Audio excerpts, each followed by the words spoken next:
ठीक है, आज हमारा टॉपिक है मोल कॉन्सेप्ट। ठीक है, मोल कॉन्सेप्ट हमको पढ़ना है, मोल संकल्पना जिसको बोलते हैं। तो एक सिंपल मतलब एक लाइन में आपको बता दूं कि मोल कॉन्सेप्ट में क्या है। मोल कॉन्सेप्ट में मतलब कि आप जब कोई भी सब्सटेंस या कोई भी कंपाउंड लेते हैं तो जब आप उसके एक मोल में मतलब एक ग्राम मान लो या एक इकाई एक यूनिट मान लो, उसमें जितने भी उसके एटम्स होंगे, जितने भी मॉलिक्यूल्स उसमें प्रेजेंट होंगे, उसको ही शो करने के लिए, उसको कैलकुलेट करने के लिए मोल कॉन्सेप्ट बना है। ठीक है, सिमिलर टू दर्जन gross mole denote of a number, जैसे कि दर्जन है, ग्रॉस मोल या मोल एक की संख्या है, ये एक नंबर को डिनोट करते हैं। A dozen has a value 12, जैसे एक दर्जन में 12 वैल्यू दिखाता है। A gross has a value 144, in the same way 1 mole has a value 6.022 into 10 की पावर 23। इसी तरीके से जैसे दर्जन में 12 होते हैं, एक ग्रॉस में 144 होता है, वैसे ही एक मोल जो है वो एक संख्या को डिनोट करता है जिसकी वैल्यू क्या होती है 6.022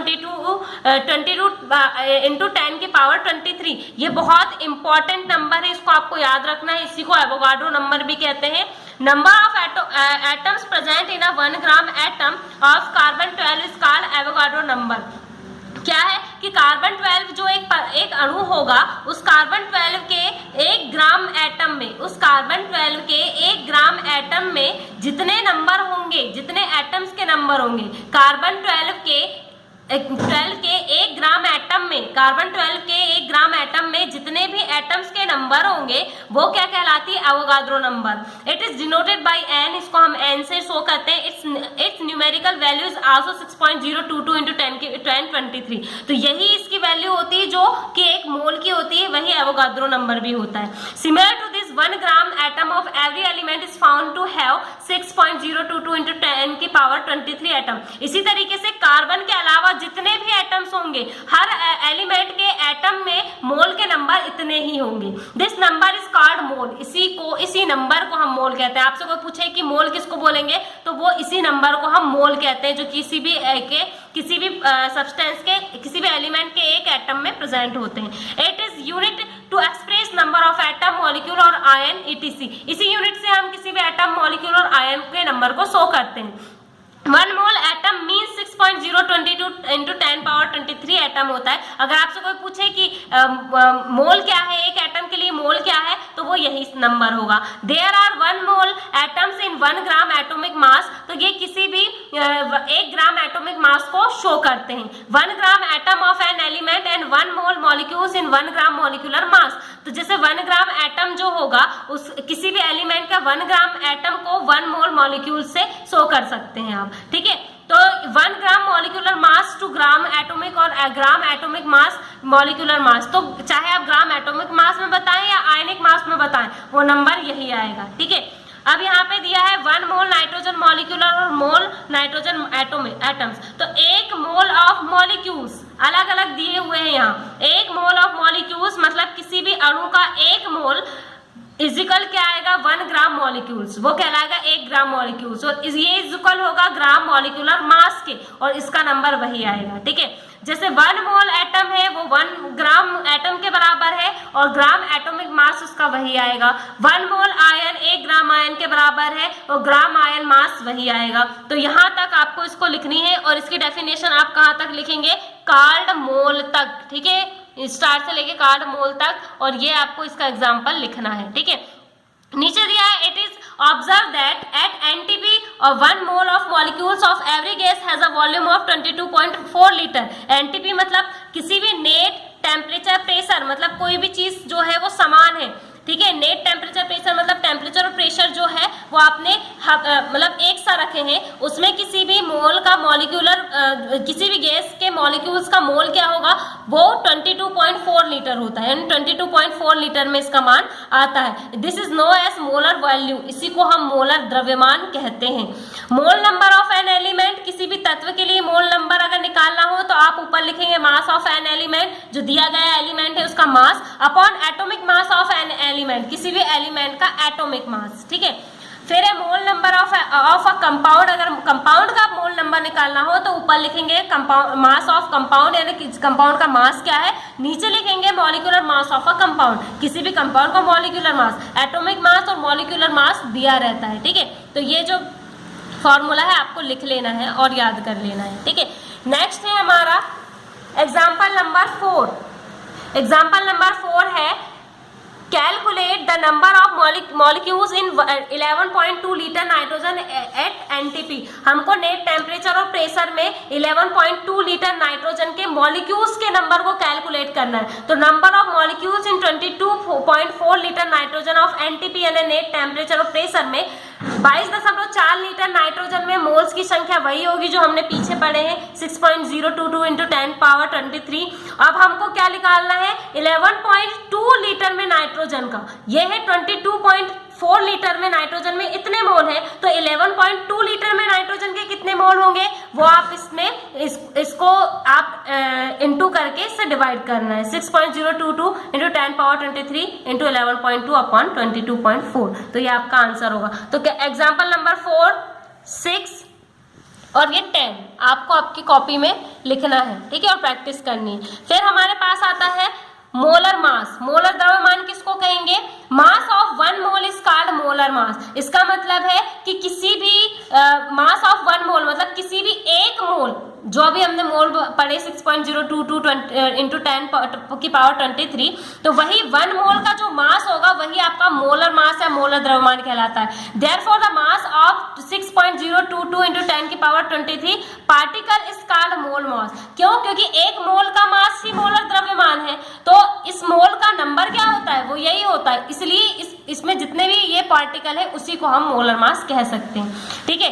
तो ये आप लिखेंगे, मोलर मास तक आपको डेफिनेशन लिखनी है और ये फॉर्मूला लिखना है, ठीक है। आगे देखो, अब नेक्स्ट है percentage composition empirical and molecular formula. प्रतिशत संगठन, परसेंटेज कंपोजिशन यानी प्रतिशत संगठन, एम्पिरिकल यानी मूलानुपाती, एंड मॉलिक्यूलर मतलब आणविक फॉर्मूला यानी आणविक द्रव्यमान। मतलब प्रतिशत संगठन, मूलानुपाती सूत्र और आणविक सूत्र हमको यहाँ पढ़ना है, मोस्ट इंपॉर्टेंट है, ठीक है। तो ये किसका पढ़ते हैं? जैसे कि कोई भी पदार्थ है, जैसे NaCl हुआ, मतलब जैसे नमक है, सोडियम क्लोराइड है, तो NaCl में किस किस से मिलके बना है? जैसे मान लो कि हमारे पास ये लिखा हुआ है, ठीक है, तो ये जो है वो एक पूरा का पूरा क्या है? कंपाउंड है। किससे मिलकर बना है? ये पोटेशियम, क्लोरीन, ऑक्सीजन। तो इसमें इन सब जो एलिमेंट है इनके कितने कितने एटम्स हैं इनको कैलकुलेट करना है, उसके लिए हमको ये फॉर्मूला यूज किया जाता है, ठीक है। तो पहले परसेंटेज कंपोजिशन ऑफ मॉलिक्यूल्स क्या कहलाता है? किसी भी अवयवों का हमको प्रतिशत संगठन क्या कहते हैं? The amount of constant in 100 parts of a mass of a compound is called percentage composition of this compound. इसका मतलब है कि किसी भी कंपाउंड के हम 100% अगर उसका पार्ट लेते हैं तो उस 100 ग्राम में, उस 100 भार में हम उसके जो बनाने वाले अवयव है वो कितने कितने परसेंटेज में, वही परसेंटेज कंपोजिशन ऑफ मॉलिक्यूल्स कहलाता है। Amount of each constant it is be determine, कि हम किसी भी कांस्टेंट पार्टिकल्स को इस अमाउंट में शो कर सकते हैं। एग्जांपल जैसे कैल्शियम कार्बोनेट। कैल्शियम कार्बोनेट जो है वो किससे मिलकर बना होगा? कैल्शियम से, कार्बन से और ऑक्सीजन से। कैल्शियम कार्बोनेट जैसे फॉर्मूला होता है CaCO3, तो ये पूरा का पूरा कंपाउंड किससे मिलकर बना होगा? कैल्शियम भी होगा इसमें, Ca, कार्बन भी है और ऑक्सीजन भी है। तो इस पूरे के पूरे कंपाउंड में कैल्शियम के कितने एटम्स हैं, कार्बन के कितने हैं, ऑक्सीजन के कितने हैं, यही इसका परसेंटेज कहलाता है, परसेंटेज कंपोजिशन कहलाता है। तो यही हमको निकालना सीखना है। जैसे कि मान लिया अगर हमने इसका टोटल मास 100 है, तो इस अमाउंट में कैल्शियम कार्बोनेट में कैल्शियम कितना होगा? 40 ग्राम, कार्बन है 12 ग्राम और ऑक्सीजन है 48 ग्राम, ठीक है। तो यही इसका कंपोजिशन कहलाता है। अगर हमको अब इसको निकालना है तो क्या करना पड़ेगा? Following points can be consider for its calculation. सबसे पहले हमको molecular mass can be calculate by adding masses of atom of different element present in the molecule. इसका मतलब है कि जैसे कैल्शियम कार्बोनेट लिया था, तो कैल्शियम कार्बोनेट में इस एलिमेंट में जितने भी आपके एलिमेंट प्रेजेंट हैं, जितने भी एटम्स हैं, उनके मास को हम अलग अलग निकाल लेंगे और मास को अलग अलग निकालने के बाद ऐड करेंगे तो वो हमारा मॉलिक्यूलर मास आएगा। फिर निकालना है हमको, then by calculation amount of different constant element is determined in 100 gram of compound. उसके बाद हम कैलकुलेशन करके इस 100% में से एक एक एलिमेंट का अपना परसेंटेज निकालेंगे। जैसे एग्जांपल है आपका calculate percentage composition of potassium chlorate, potassium chlorate KClO3, ठीक है, इसमें K पोटेशियम है, Cl क्लोरीन है और O ऑक्सीजन है। तो इस पोटेशियम क्लोरेट में से हमको पोटेशियम अलग निकालना है, क्लोरीन का अलग परसेंटेज निकालना है, ऑक्सीजन का अलग निकालना है। और ये दिया है आपका मॉलिक्यूलर मास, पोटेशियम का 39, क्लोरीन का 35.5 दिया है, ऑक्सीजन का 16। ये आपको क्वेश्चन में दिया होगा। तो अब इसका हमको मॉलिक्यूलर मास निकालना है। तो पोटेशियम के लिए देखो, पोटेशियम का क्या है आपका 39 इंटू 1 कहाँ से आया, 1 वहां से आया क्यों, आपका पोटेशियम का एक ही एटम लिया गया है, इसलिए आप 1 करेंगे।